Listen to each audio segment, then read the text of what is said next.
একটা কেরানির চাকরি পাওয়ার কথা না, সে এখন রাজনৈতিক সচিব পদমর্যাদায় বিশেষ সহকারী হয়ে বসে আছে।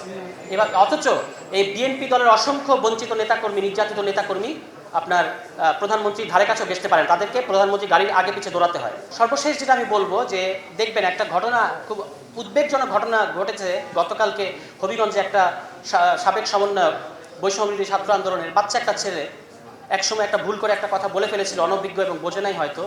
তার প্রতি পুলিশের আক্রোশটা খেয়াল করবেন। এখান থেকে আপনি বুঝবেন যে পুলিশ কিভাবে আগের মতো আছে।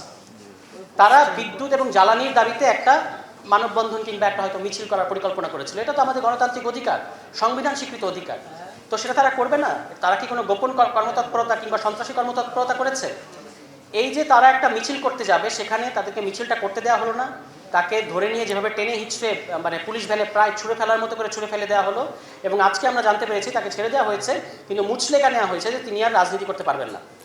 এখন ওই মেহেদি ছেলেটা তো কোনো রাজনৈতিক দলের সাথে জড়িত নাই, বিভিন্ন ইস্যুতে প্রতিবাদ করে। এটা প্রতিবাদী জেনারেশন, প্রতিবাদ মানে তারা প্রতিবাদ করাটাকেই ঠিক মনে করে। এখন তাদেরকে আপনি প্রতিবাদটাও করতে দেবেন না।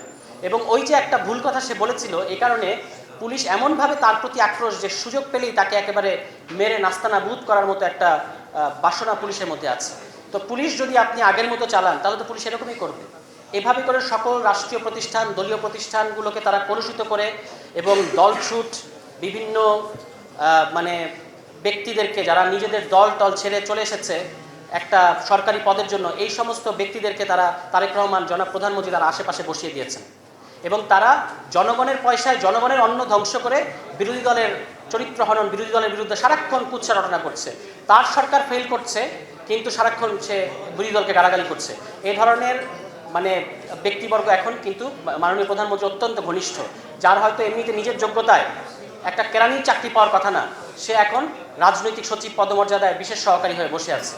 এবার অথচ এই বিএনপি দলের অসংখ্য বঞ্চিত নেতাকর্মী, নির্যাতিত নেতাকর্মী আপনার প্রধানমন্ত্রীর ধারে কাছেও ঘেঁষতে পারেন, তাদেরকে প্রধানমন্ত্রী গাড়ির আগে পিছে দৌড়াতে হয়।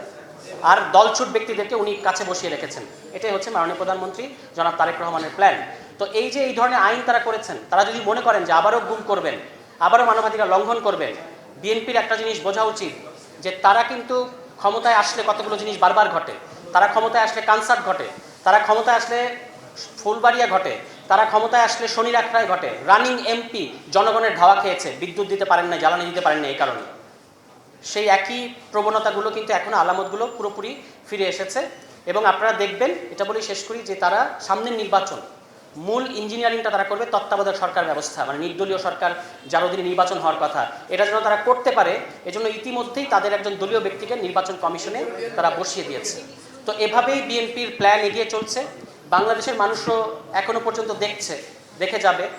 লাস্ট একটা জিনিস বলি, যে ফ্যামিলি কার্ডের আপনি একটা দিক দেখতে পাচ্ছেন যে তাদের এই ফ্যামিলি কার্ডের নামে ইউএনওদের সরকারি কর্মকর্তা কর্মচারী যারা কিনা অনেক পরিশ্রম করে ওই জায়গাটায় যায়, তাদেরকে নাজেহাল হেনস্থা করছে বিএনপির অশিক্ষিত অ্যাক্টিভিস্টরা, অশিক্ষিত দলীয় নেতাকর্মীরা। কেন? কারণ তাদের দেওয়া যে তালিকা, এই তালিকাগুলো কিন্তু ইউএনওরা নিচ্ছেন না। যারা যারা নিচ্ছেন না তাদের সাথে তারা এ ধরনের আচরণ করছেন। আছাড় মেনে নাকি তারা ইউএনওদেরকে পদ থেকে বের করে দেবেন। তো এইভাবে যদি তারা সমস্ত কিছুতে দলীয় পুনর্বাসন করেন এবং ইউএনওদেরকে অপদস্থ করেন, সরকারি কর্মকর্তা কর্মচারীদের অপদস্থ করেন, এগুলো তো মামাবাড়ির আবদার না, আপনাদের মানে দলীয় দোকান নাই এই রাষ্ট্রীয় প্রতিষ্ঠানগুলো, যেখানে আপনারা তাদেরকে এভাবে অপমান করবেন।